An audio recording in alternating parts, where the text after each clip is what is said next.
For much of her life, Jordan Branch was chasing what always seemed out of reach. Acceptance. Definitely acceptance. I felt like I wanted to be accepted by people and I wasn't. Definitely love. I just had this strong craving that I wanted to be loved so badly. Growing up, she always felt like an outsider, all the more when her parents sent her to a private school in 6th grade. My hair was different, my skin was different, I was different. I felt very insecure. Kids were really mean, called me, stupid, dummy, stuff like that, or just ugly. And I just would cry.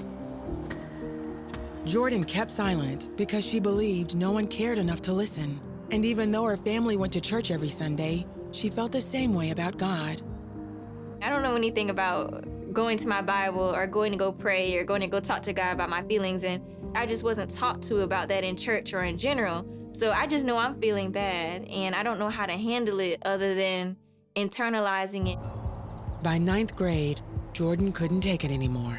And I took a bottle of ibuprofen from the kitchen and swallowed all of the 31 pills in the bottle.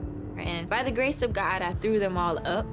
In high school, Jordan thought she found what she needed in an older boy and sex. At the time, it felt like love, but it wasn't love. It didn't help at all. It made it worse, actually. Later in college, Jordan pursued love and acceptance in more ways. Clubbing, getting drunk, sex outside of marriage. I had a very deep level of sadness inside of me. When I got high, I'm not thinking about my insecurities. When I was drunk, I'm not thinking about my low self-esteem. All this time, she still went to church. Even so, it never occurred to her to run to God. I didn't know what it meant to seek God. You smoke weed on Friday and sing in the choir on Sunday. And I didn't even know that any of the stuff I was doing was wrong. After college, Jordan attended a networking conference. She met a man there, agreed to have drinks later, and became the victim of date rape. Though she tried to press charges, she was told there wasn't enough evidence.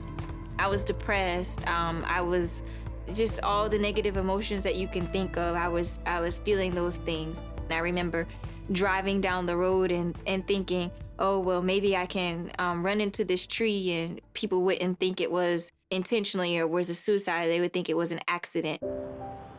A few weeks later, Jordan had lunch with a friend and shared how she was feeling about life. He told her how Christ could heal her and provide what she'd never found elsewhere.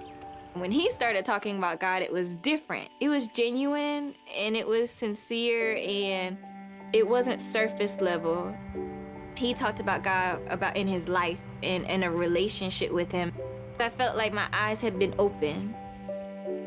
After that, I remember going home. I just started crying and I just told God, oh, I get it now. I've been wrong, and I'm sorry.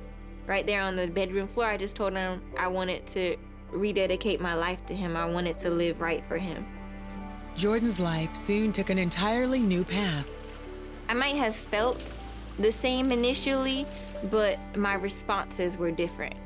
So I would feel sad inside, but instead of going to go smoke weed, I would go pick up my Bible. Or I might have felt depressed at one point in time, but instead of trying to go have sex outside of marriage, I would go pray and talk to the Lord about it. Now Jordan reaches out to help other young women through her book.